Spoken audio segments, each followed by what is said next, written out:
Messieurs, bonjour. 45 minutes réglementaires. Merci, Monsieur le Président.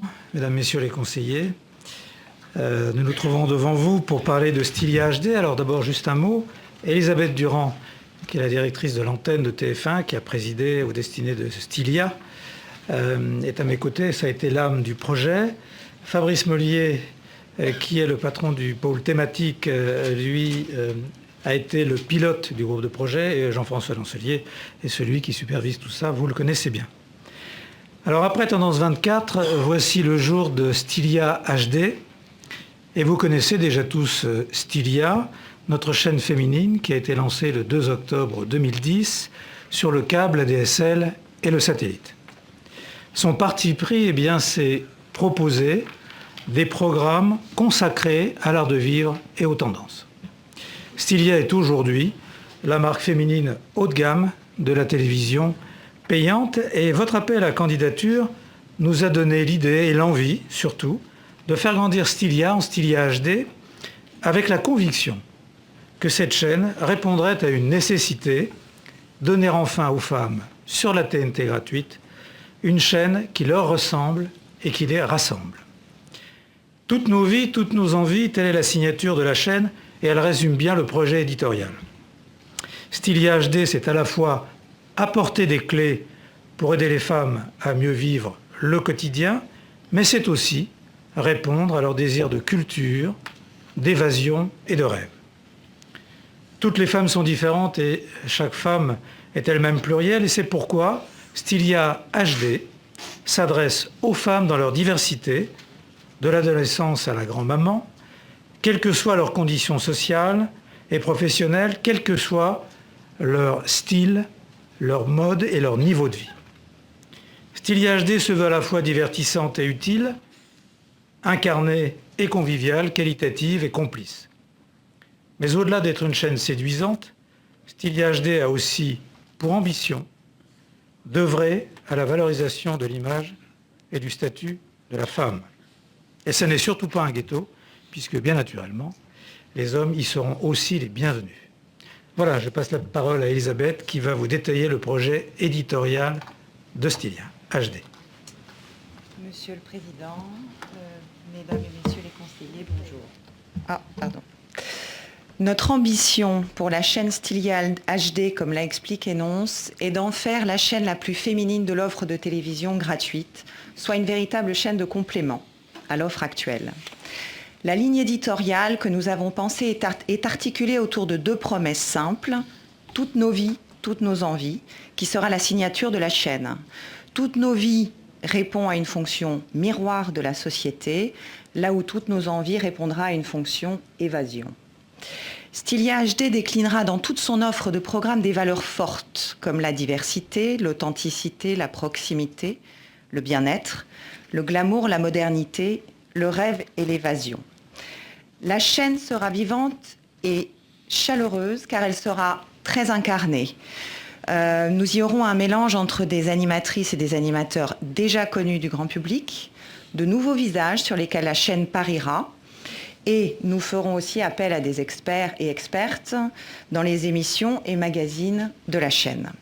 La programmation de la chaîne sera riche et variée, j'y reviendrai dans le détail.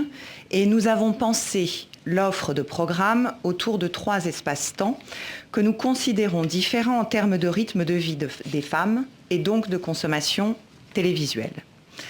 Premier espace-temps, la journée en semaine.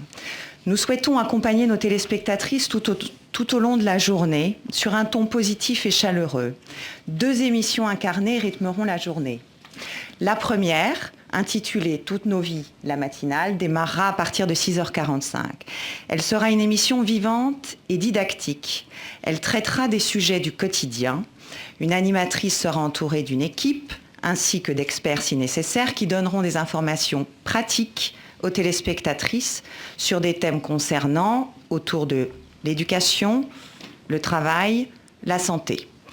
À titre d'exemple, on peut imaginer traiter dans cette matinale des sujets aussi variés que la sexualité des adolescents, les femmes qui montent leur propre entreprise et naturellement bien d'autres sujets. nous avons imaginé cette émission en interaction avec les téléspectatrices de la chaîne via Internet. La journée s'achèvera sur une proposition de détente et d'évasion. À partir de 18h30, ce sera le magazine phare de la chaîne que nous avons intitulé « Toutes nos envies, le MAG ». Il reprend la deuxième promesse de la chaîne. La proposition de ce magazine est simple, donner des idées et l'envie à nos téléspectatrices pour sortir cette fois-ci de leur quotidien. Elle sera animée par un duo sur un ton décomplexé et humoristique. Elle proposera une revue de l'actualité culturelle, des bons plans ainsi que de nouvelles tendances. On y parlera aussi bien cinéma que musique, voyage, décoration et bien d'autres sujets. Chacun de ces deux magazines sera conclu par la diffusion d'une fiction courte qui réinterprétera avec humour des situations du quotidien des femmes. Nous souhaitons que ce programme puisse bousculer gentiment les conventions et les stéréotypes. L'humour aura une place importante sur Stylia HD. Nous aurons par ailleurs une politique ambitieuse de rediffusion de ces magazines afin que toutes les femmes puissent le regarder. Deuxième espace-temps, les soirées, du lundi au dimanche. L'offre sur les soirées reprend naturellement les deux promesses impliquantes de la chaîne, toutes nos vies, toutes nos envies, signature de la chaîne. Nous proposerons 2 soirées de fiction, 2 soirées de magazine, une soirée de série documentaire et 2 soirées de cinéma. Le lundi soir, nous offrirons une soirée de fiction autour de toutes nos envies, de l'humour, de l'évasion, de la dérision, avec des séries par exemple comme Jardin secret, qui est une adaptation néerlandaise de la série Desperate Housewives sur un ton très libre, comme savent très bien le faire les Néerlandais. Le mardi sera consacré au cinéma, des films qui mettront en valeur des héroïnes du quotidien ou des situations contemporaines pour illustrer la fonction miroir, toutes nos vies. Le mercredi soir, place à du magazine, avec une nouvelle déclinaison de proximité, du beau, du bon, du bien-être. Peut-être connaissez-vous ce magazine qui est actuellement diffusé sur la chaîne Stylia. Cette nouvelle version sera véritablement un magazine de conseils avec beaucoup d'informations pratiques. Le jeudi soir, une deuxième soirée de cinéma sous la promesse Toutes nos envies, avec cette fois des films évoquant rêve, évasion et découverte. On peut citer à titre d'exemple de grands films comme Out of Africa, qui illustrent parfaitement pour nous toutes nos envies. Le vendredi soir, nous proposons une soirée intitulée Leurs plus belles histoires. Cette case sera dédiée à une nouvelle écriture qui nous fera découvrir de l'intérieur des univers proches de nous. Nous suivrons la vie ordinaire de femmes extraordinaires. Le samedi soir, une nouvelle soirée de fiction autour de toutes nos vies, avec des séries qui font écho à notre propre vie. Enfin, le dimanche soir, nous offrirons une version enrichie et rallongée de Du beau, du bon, du bien-être, qui est le magazine sur l'art de vivre diffusé sur la chaîne Stylia dans sa version originale. Chaque semaine, Sandrine Quétier nous fera découvrir l'art de vivre de son invité. Enfin, troisième et dernier espace-temps, les journées du week-end. Notre approche éditoriale sur les journées du week-end a été radicalement différente. En effet, nous considérons que le rythme de vie des femmes sur ces 2 journées change complètement, alors leurs envies aussi. Nous avons construit une proposition autour de programmes au contenu plus pointu, dont certains proviendront de la chaîne Stylia actuelle et d'autres seront de la création. Nous proposerons des émissions autour des voyages, de grandes personnalités, de la mode, de la gastronomie et un certain nombre d'autres sujets. Stylia HD sera une chaîne incarnée qui nous ressemble, avec un ton positif et décomplexé. Elle sera actuelle et différente. Afin d'illustrer mon propos, je vous propose de regarder ces quelques images.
Mesdames et messieurs les conseillers, vous l'avez vu dans le film, vous l'avez vu dans la présentation d'Elisabeth, Stylia HD sera une chaîne vivante, une chaîne actuelle, une chaîne variée. Nous pensons qu'elle va occuper une place à part dans le paysage audiovisuel, et ceci pour plusieurs raisons. La première raison, c'est qu'elle est complémentaire par rapport au paysage audiovisuel gratuit actuel. En effet, aujourd'hui, il n'y a pas de chaîne dédiée au public féminin sur la TNT gratuite. Il y a sur Internet des sites qui sont dédiés aux femmes. Il y a beaucoup de titres magazines féminins, mais il n'y a pas aujourd'hui de chaîne destinée à un public féminin. Ce sera l'objectif de Stylia HD. Compte tenu de sa ligne éditoriale, de ses choix éditoriaux dans les magazines, de ses thématiques dans le cinéma, nous estimons que l'audience de Stylia HD sera constituée à 70% de femmes, ce qui en fera un cas atypique dans le paysage audiovisuel. Alors, dans le paysage audiovisuel, il y a aujourd'hui en fait des chaînes dites historiques qui, elles, par essence, sont très généralistes et ne sont pas ciblées. Et puis, il y a les chaînes nées de la TNT en 2005 qui, pour leur grande majorité, ont plutôt essayé de se concentrer sur un public plutôt jeune, plutôt mixte, voire masculin, en tout cas plus masculin que l'est le profil global de la télévision. Donc en ce sens, Stylia HD apportera un véritable complément. Ça sera aussi une chaîne innovante. Alors innovante parce qu'elle sera présente dès le démarrage sur tous les écrans. Alors on pourra regarder les programmes de Stylia HD en mobilité, on pourra les regarder également de manière délinéarisée, en rattrapage.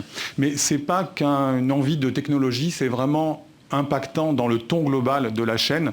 Nous souhaitons que l'utilisation de ces écrans puisse permettre d'avoir un relais à la fois au sein des émissions et au-delà, comme par exemple, comme on l'a évoqué, la participation des téléspectatrices dans les émissions magazines, par exemple du matin Toutes nos vies, mais également dans l'enrichissement des informations données, par exemple, dans les émissions. L'innovation, c'est également dans les programmes.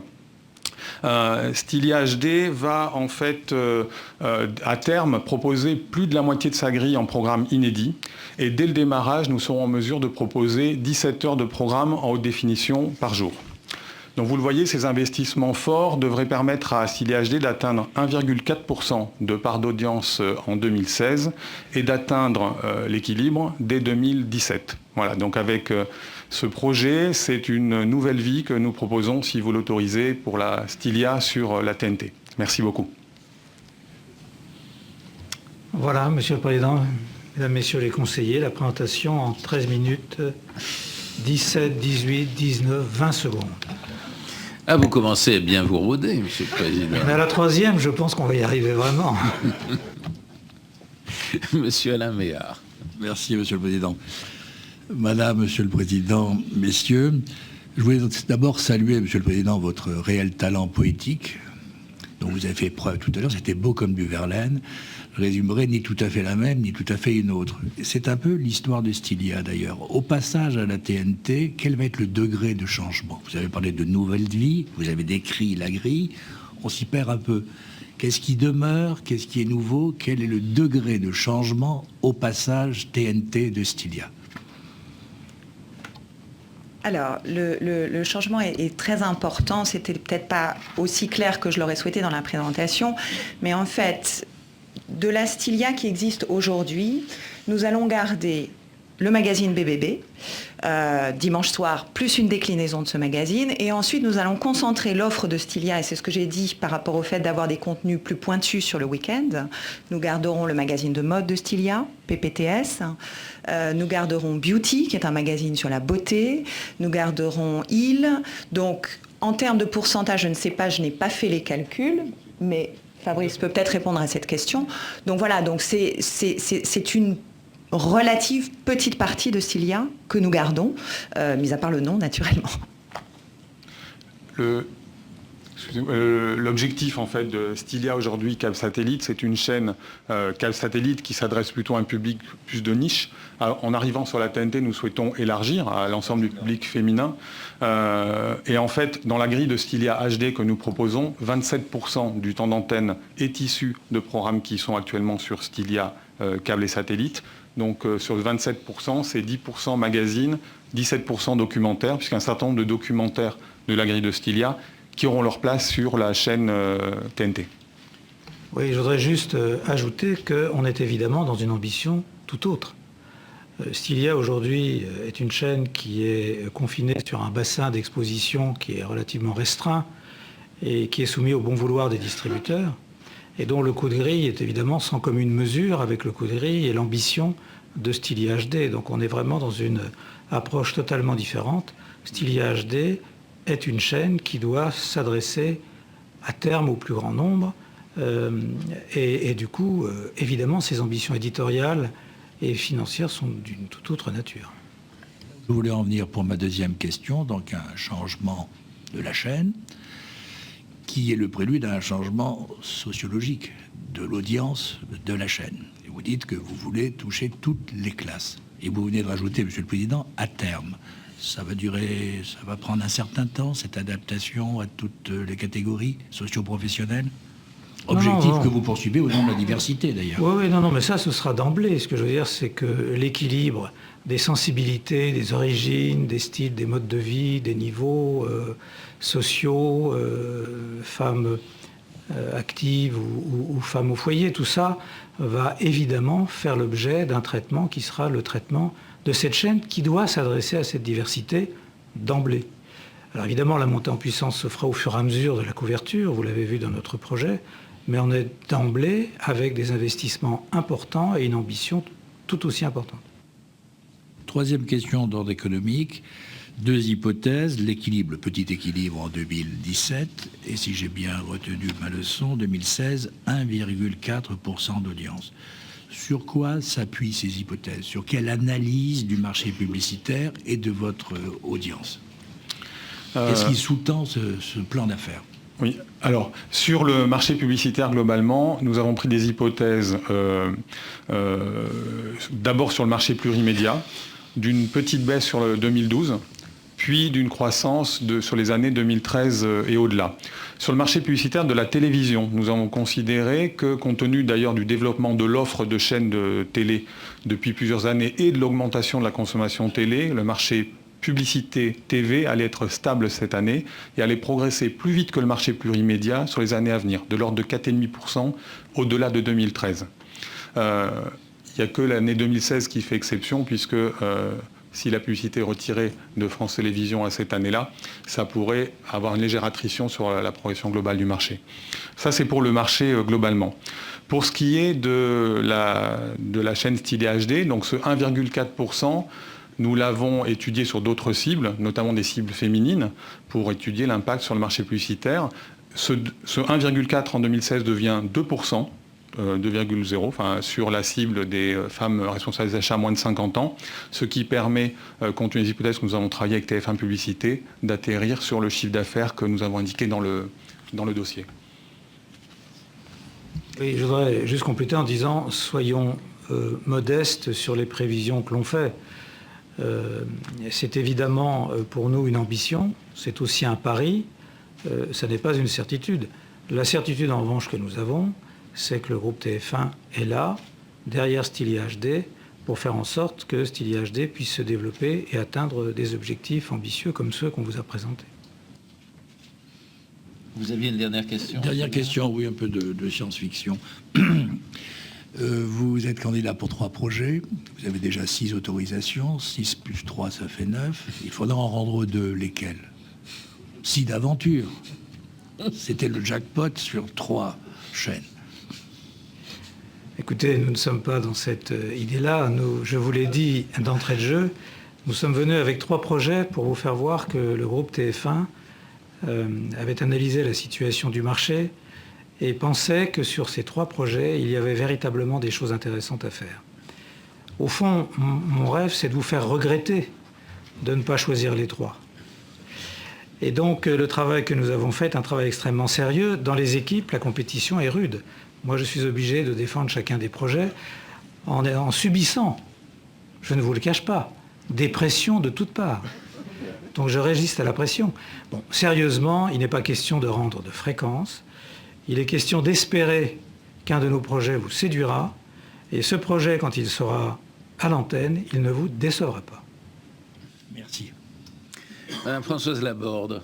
Merci, Monsieur le Président. Monsieur le Président, Madame, Messieurs, je vais enchaîner, Vous m'y autorisez avec la question de la mer. On a entendu ici Monsieur de Taverneau dire que, en défendant sa chaîne de téléachat, dire qu'il était prêt à conclure un mariage, un accord, un pacte, je ne sais pas comment il faut dire avec vous. Est-ce que vous, de votre côté, concernant votre chaîne de téléachat, vous avez eu des contacts avec Monsieur Taverneau et vous êtes, puisqu'on parle de fréquence, dans cet même état d'esprit à son égard? Nous n'avons eu aucun contact sur ce sujet, aucune discussion n'est en cours. Et notre projet, vous l'avez vu, est orienté de façon assez différente du projet de Nicolas de Taverneau, qui est d'ailleurs un excellent projet par ailleurs. Donc voilà, il n'y a pas de discussion en cours aujourd'hui. Je vous remercie. Alors, je vais rester dans ce concept, si je puis dire, de téléachat, parce que je vois que vous avez justement un rendez-vous de concept store sur votre chaîne. Donc, est-ce que c'est du téléachat? Et pour avoir regardé Stylia sur le... C'est plutôt du télé-shopping, le concept store. Je ne voulais pas le souligner, Monsieur le Président, pour ne pas vous contrarier. Mais puisqu'on est justement sur l'achat, le concept, le store, je ne sais pas comment il faut dire, pour avoir regardé déjà la chaîne Stylia et le fait qu'elle présente beaucoup de programmes en matière d'art de vivre, de tendance, de voyage, est-ce que justement vous allez faire du placement de produits sur les voyages, les tendances, et comment éviter le piège, si je puis dire, j'ose pas dire de la publicité clandestine, mais un petit peu de promotion à destination de ce genre de produits, précisément, sur le tourisme. J'aurai une question après, une autre question. D'accord. Alors, vous ne vous y êtes pas trompé, Concept Store, c'est bien du téléachat, au sens de la réglementation. Donc, en fait, ce que nous avons voulu porter dans le projet, c'est un téléachat complètement adapté à la promesse éditoriale que nous avons faite dans le dossier. D'où le nom. Que nous avons souhaité différent justement de téléachat pour montrer qu'il y avait une vraie intention éditoriale et non pas de faire ni de l'infomercial, parce que ça pourrait être ça, ni une reprise telle quelle de téléachat par exemple de TF1. La promesse de produit sera différente, la promesse d'animation sera différente. Il n'y aura pas la même promesse de produit d'ailleurs dans la case du matin que dans la case de nuit, puisqu'on s'adaptera au public présent devant l'écran. En revanche, ça ne sera sûrement pas une surprise, nous allons demander à la société Téléshopping, c'est à elle que nous allons confier ces émissions. Oui, et sur le risque de publicité clandestine, vous aurez noté que Stylia aujourd'hui n'est jamais tombé sous ce coup-là. Donc nous serons extrêmement vigilants et il y a une réglementation qui existe. Le groupe TF1 s'est toujours conformé à la réglementation. Nous continuerons avec Stylia HD à nous conformer à la réglementation. J'ai une autre question sur la thématique. On a vu dans le passé que les chaînes de compléments finissaient par perdre un peu de vue leur thématique propre pour devenir j'allais dire, généralistes au sens large. Et c'est peut-être, je ne sais pas si c'est encore plus vrai concernant les thématiques féminines, puisque la femme est après tout un homme comme les autres. Ma question, c'est comment faire justement pour garder cette thématique. Et une petite curiosité, vous avez bien décliné, j'allais dire, tous les centres d'intérêt des femmes, et pourtant vous n'avez pas d'émission sur les livres, alors qu'on sait que traditionnellement les femmes sont les premières acheteuses de livres. Est-ce que ça veut dire que les femmes sont forcément n'ont pas d'ambition intellectuelle? Alors, j'ai pas pu parler de tout, mais c'est vrai que, par exemple, sur l'émission du matin, en l'occurrence, lorsqu'on parlera d'un certain nombre de sujets, il n'est en aucun cas interdit, voire il peut être conseillé de dire tel ouvrage est intéressant sur tel sujet, vous pouvez vous le procurer. En ce qui concerne l'émission de fin d'après-midi, toutes nos vies, toutes nos envies, le MAG, il est clair qu'on peut avoir des invités qui soient des auteurs à succès. J'ai pas cité les livres, mais la culture au sens large, pour moi, la lecture fait clairement partie de cela. Donc, sachant que par ailleurs, dans toutes les cases, qu'elles soient de fiction ou qu'elles soient de cinéma, il peut y avoir avoir un certain nombre de films qui sont des adaptations de livres. On pense à L'élégance du hérisson, on pense à Ensemble c'est tout. Donc voilà, donc naturellement, la lecture fait complètement partie de la vie des femmes, et en tout cas tout ce qui est les histoires et les livres sont particulièrement, je dirais, un élément clé de cela. Donc non, bien sûr, ce ne sera pas absent de la chaîne. Oui, sur la dérive éditoriale, Geoffrey a remarqué au collège que TF1 n'a jamais été dans cette dérive éditoriale sur les chaînes qu'il exploite. D'autres groupes ont fait évoluer considérablement le format de leur chaîne. Vous les connaissez comme moi. Quelquefois ont obtenu des modifications de leurs conventions pour que ce format soit en conformité avec leurs évolutions. Ça n'a jamais été le cas des demandes du groupe TF1.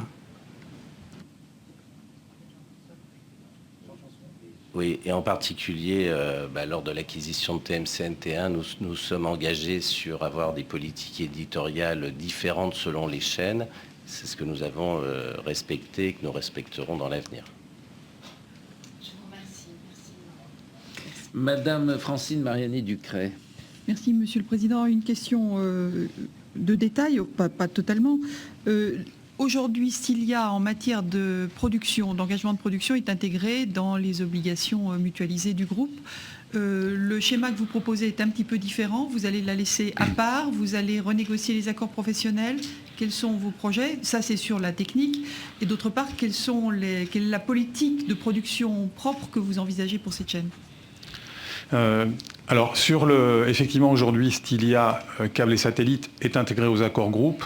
Elle produit beaucoup de documentaires, et donc, en fait, c'est du patrimonial, et ça intègre l'accord groupe du groupe TF1. Dans le projet Stylia HD, le taux d'œuvre dans la grille est important, mais il y a beaucoup de magazines qui ne sont pas forcément patrimoniaux. Il y a d'ailleurs aussi beaucoup d'investissements dans des programmes de flux. Les 2 magazines dont on vous a parlé quotidien, nous ne les avons pas considérés œuvres à ce stade. En fait, c'est pour ça que nous avons souhaité passer dans le régime 15%, dont 10,5% patrimonial, qui est plus adapté au format de la chaîne. Ça ne remet évidemment pas en cause le montant de l'investissement que nous envisageons, bien sûr, en beaucoup plus important que celui de la chaîne Stylia aujourd'hui. Je ne sais pas si j'aurais répondu à votre question. Donc elle restera à part? Non, elle ne restera pas dans les accords groupes, elle aura son propre accord avec le taux sur son chiffre d'affaires. Merci. Monsieur Emmanuel Gabla. Oui, merci. 2 petites questions. Vous avez dit au départ que vous êtes présent sur l'ensemble des écrans. Je me posais la question sur la déclinaison sur Internet, et si dans la conception de votre chaîne ou de son évolution, vous avez pris en compte l'arrivée progressive des téléviseurs connectés, et donc est-ce qu'une part d'interactivité sera prévue dans cette chaîne? Et la seconde question, qui fait un peu écho à celle de Francine, c'est sur les synergies avec le groupe. Est-ce qu'il y aura des programmes qui passeront d'une chaîne du groupe à l'autre? Il y aura des rediffusions, par exemple, sur Stylia de séries qui viennent d'ailleurs. Vous avez dit qu'il y aura un grand nombre d'inédits, j'ai bien compris, mais est-ce qu'il y aura aussi, quelle sera la proportion des rediffusions par rapport à d'autres chaînes du groupe? Alors, je vais répondre en partie, puis je céderai la parole à Fabrice sur la suite. La proposition éditoriale de Stylia HD, elle est claire. Elle est donc construite autour de ces 2 promesses fortes, qui sera la signature de la chaîne. Et donc, il peut y avoir un certain nombre de programmes issus du stock du groupe TF1 qui sont naturellement compatibles avec l'intention et le projet éditorial de la chaîne. Quelque part, je ne voudrais pas me priver de diffuser quelques très bons programmes qui sont très spécifiquement dans l'intention éditoriale de la chaîne. Il y en aura forcément. Ensuite, il y aura naturellement un certain nombre d'autres contenus plus pointus qui, en aucun cas, vraisemblablement, ne pourraient être diffusés sur les chaînes du groupe. Voilà, donc ce serait un mélange, mais on ne s'interdira pas de le faire, dès lors que ça rentre, que c'est pertinent par rapport à l'intention éditoriale de la chaîne. C'était la première partie. Concernant votre question sur l'interactivité, bien entendu, quand on parle de tous les écrans, on va privilégier au maximum l'écran de télévision, puisque c'est lui qui permet d'avoir l'interactivité la plus courte possible avec les téléspectateurs et téléspectatrices. Et donc, dès qu'on pourra se lancer en HBB TV, on utilisera évidemment toutes les possibilités d'informations complémentaires au flux de la chaîne en télévision connectée.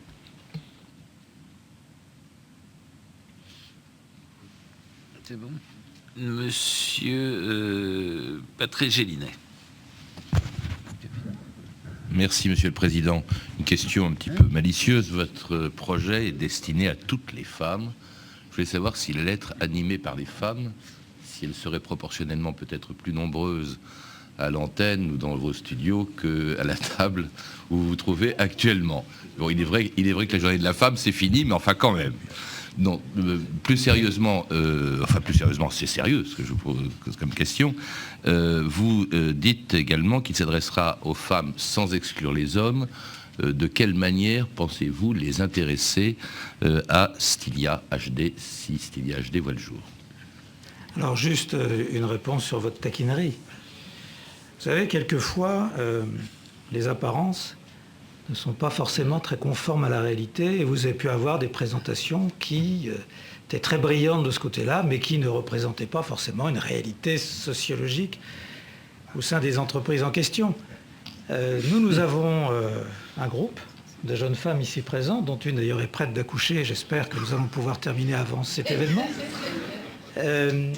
Mais c'est un projet qui a été porté par une équipe aux 3/4 féminin. Et évidemment, à l'antenne, les femmes seront présentes, sinon la promesse de Stylia. Cela dit, quelques beaux jeunes gens, ça peut aussi attirer une clientèle féminine. Donc ne l'excluons pas. Bon, pour la partie plus éditoriale. Alors, sur le fait de ne pas exclure les hommes,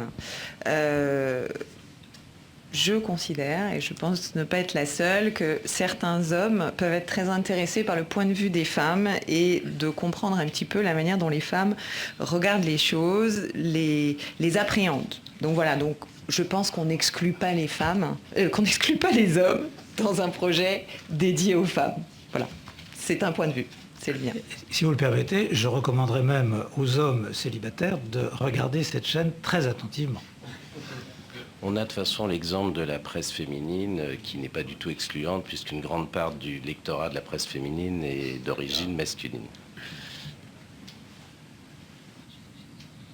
Merci. Oui, alors justement, je voulais tout à l'heure vous poser une question à propos de la presse féminine. Quand on regarde l'évolution de la diffusion des magazines féminins, on s'aperçoit que, malheureusement, beaucoup d'entre eux, pas tous, reconnaissons-le, notamment parmi les récents, mais que beaucoup d'entre eux ont une perte de diffusion régulière depuis plusieurs années et parfois un peu importante. Vous considérez que ce phénomène n'est pas transposable à la télévision parce que la baisse de du lectorat de la presse féminine, pour vous, est simplement le reflet d'une moindre attractivité de la presse en général? Ou est-ce que c'est parce que la dimension féminine dans les médias, qu'ils soient écrits audiovisuels, poserait un souci? Écoutez, je n'ai pas de réponse sociologique bien solide. C'est une question économique, hein, et donc économique derrière. Non, moi je constate qu'aujourd'hui, la consommation de la télévision pour les femmes est en croissance très forte, et que sans doute il y a un transfert, peut-être parce que l'offre des magazines féminins est tellement large qu'il faut bien faire une sélection et que les meilleurs émergent. Peut-être aussi parce que cette offre, dans certaines de ses composantes, ne correspond pas tout à fait à ce que sont aujourd'hui devenues les femmes et que certains éditeurs ne l'ont pas compris. La télévision, elle, est le média le plus consommé par les femmes aujourd'hui et je crois que, du coup, les femmes méritent bien d'avoir une chaîne, comme je le disais tout à l'heure dans mon introduction, qui leur ressemble et qui les rassemble. Bon, ils méritent bien d'autres choses encore. Monsieur Rachid. Juste pour finir là-dessus, je pense qu'il y a eu également l'émergence sur Internet de sites très importants comme auféminin.com et que c'est vrai qu'il y a eu un peu une sorte de transfert et que la force justement de la télé a continué à progresser sur les femmes parce que justement, entre le rebond, entre la télé, Internet, etc., on offre une palette assez large. Monsieur Rachid Arabe.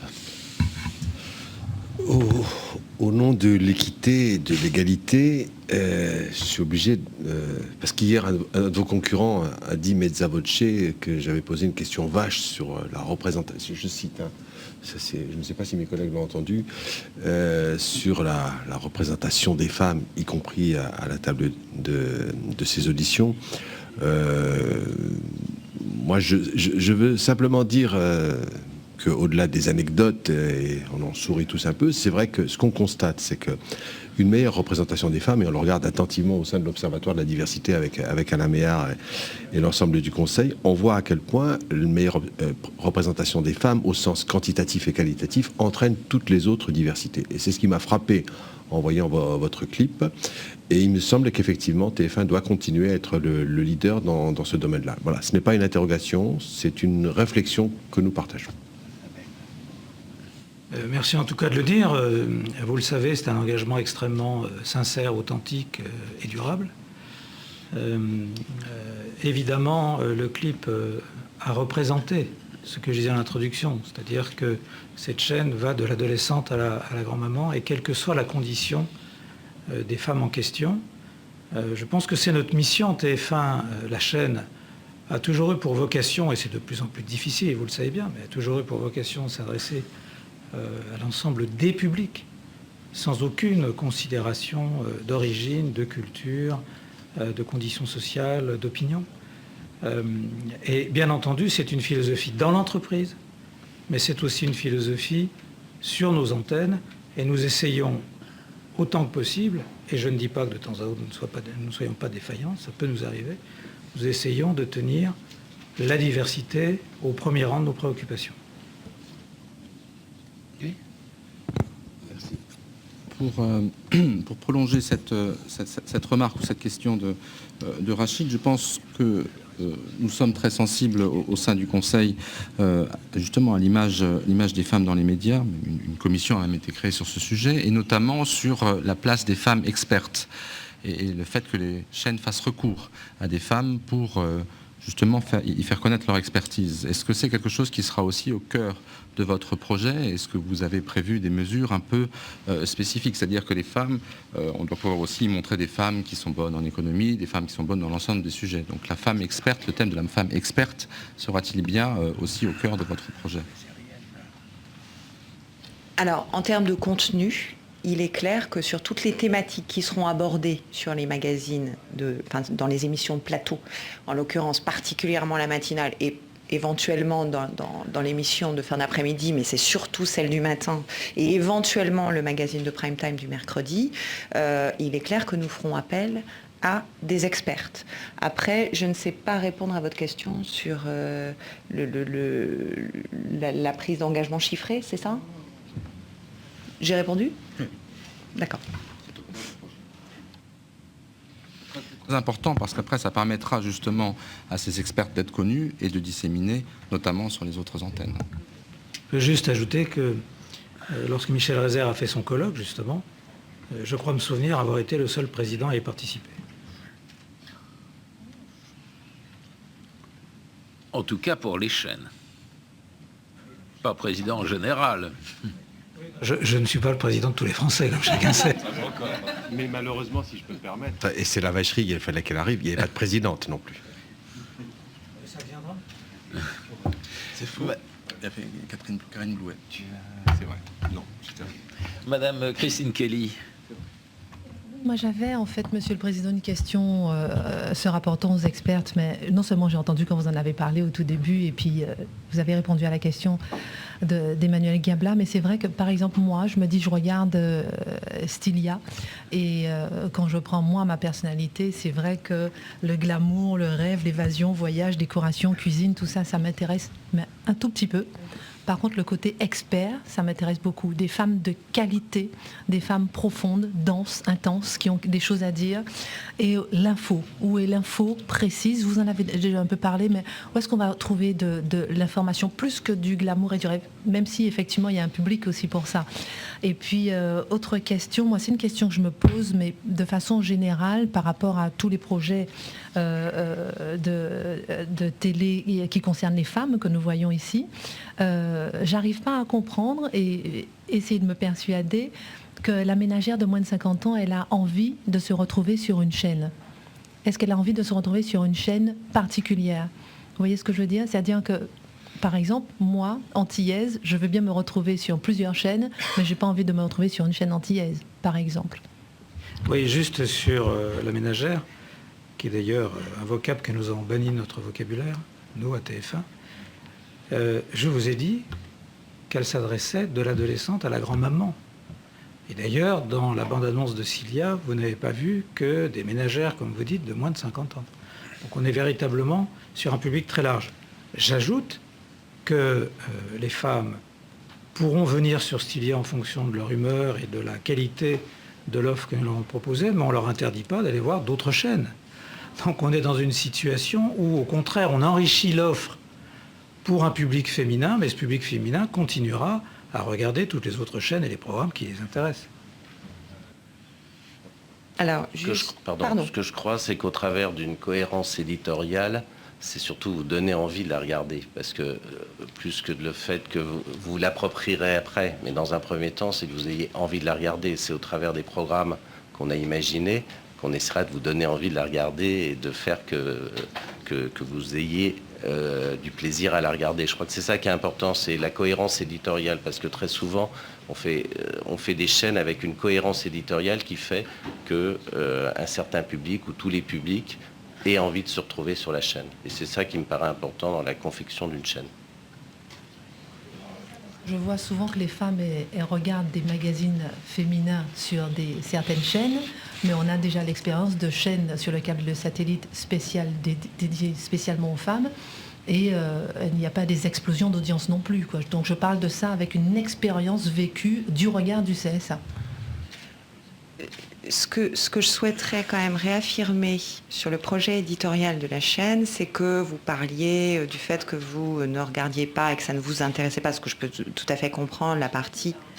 Non, mais ce que je veux dire, c'est que le cœur du projet, c'est un projet d'une chaîne proche. Et le cœur de la chaîne, c'est vraiment cette incarnation avec le matin des informations vraiment pratiques, c'est-à-dire on est dans la relation proche sur vraiment des sujets concernant pour les femmes qui sont des sujets du quotidien, et notre magazine vitrine de fin d'après-midi, il est lié à tout ce qu'on peut faire. Alors c'est les livres, c'est le cinéma, c'est les voyages, il peut y avoir un peu de mode aussi, mais ce que je veux dire, c'est que c'est pas du tout le cœur du projet. Donc il y en aura une petite partie parce qu'on se dit qu'il y a un certain nombre de femmes que ça intéresse, et comme on ne veut exclure aucune femme, on se dit qu'il faut à un moment donné réussir à construire un projet, et c'est la cohérence dont parle Jean-François qu'on a essayé de faire, hein, pour ne rien oublier dans notre projet éditorial afin de toucher toutes les femmes. Voilà. Monsieur Nicolas Abou. Non, merci. Monsieur le Président, Madame, Messieurs, vous souhaitez bénéficier d'heures dérogatoires de grande écoute. Et donc, si je ne me trompe pas, 12, 14, 18, 23. Mais d'un autre côté, en matière de sous-titrage, vous proposez de ne sous-titrer que 20% des programmes aux heures de grande écoute, ce qui fait, si on fait rapidement le calcul, à peu près un peu moins d'une heure et demie de sous-titrage par jour, alors que par la Convention, vous devrez 40% des programmes et non pas 20% des programmes de grande écoute. Alors comment avez-vous prévu éventuellement une montée en charge pour atteindre le chiffre qui vous sera bien sûr imposé? Sur la partie audio description, vous faites simplement référence au texte en vigueur. Est-ce que vous pouvez nous en dire un peu plus et nous indiquer quel pourcentage et quel type de programme éventuellement vous êtes prêt à audio décrire? En ce qui concerne pour les sourds et malentendants, c'est vrai que ce qu'on a mis est un engagement minimum. C'est vrai que traditionnellement, c'est quelque chose qui est très important pour nous dans le groupe et qu'on a toujours été très au-delà des objectifs ou des engagements minimums qu'on s'est fixés. C'est vrai que c'est toujours difficile même si la chaîne existe et qu'on l'a fait évoluer fortement, puisqu'il y a tout de même 3/4 des programmes qui vont changer, de s'engager. Donc c'est vrai qu'on aura comme objectif de dépasser très largement et d'accélérer les choses. C'est vrai que ça sera un des objectifs prioritaires qu'on a. Comme quand on a racheté TMC NT1, ils étaient très en retard et on a depuis très fortement rattrapé le retard sur les deux chaînes. Et donc on aura là aussi sur ce plan-là le même objectif. Pour l'audio-description, Fabrice. Juste en complément sur le sous-titrage sur les malentendants, la chaîne Stylia actuelle, câble et satellite, était à 5% et a en fait déclaré le double, puis à 10 et va déclarer plus. Donc on voulait indiquer un signal fort de changement. Bien évidemment, au-delà du démarrage, il y aura une montée en charge. Voilà. Il y a beaucoup de programmes de plateau des lancements de Stylia HD. Donc on était un peu dans la précaution, mais l'objectif, comme en général dans le groupe, est bien sûr d'y aller. Sur l'audio-description, Elisabeth disait tout à l'heure qu'un certain nombre de programmes, notamment de stock, pourraient venir de programmes déjà diffusés sur TF1. C'est sur ces programmes-là que TF1 a depuis 2008 beaucoup investi et développé l'audio-description. Donc on n'a pas mis dans le dossier d'engagement chiffré, mais bien entendu, on s'inscrira dans cette dynamique du groupe TF1 en termes d'audio-description. Un dernier mot, M. Rachid Arabe ? Oui, au nom de mon souci persistant et perpétuel de la réflexion sur ce que peut être une bonne déontologie, donc je dois dire, après vérification, que lors de cette réunion de la commission image de la femme, non mais j'adore être précis et je présente des excuses, il y avait une présidente de chaîne, alors c'était pas une présidente de groupe, mais je tenais à le dire, voilà. Et il y avait un autre président... Comme M. Poligny s'en souvient. Merci, M. le Président, merci, Madame, merci, messieurs. Et je crois que nous sommes tenus de faire une toute petite interruption de 3-4 minutes avant l'audition suivante. C'est bien cela, qui est celle de Science News. Je vous le rappelle.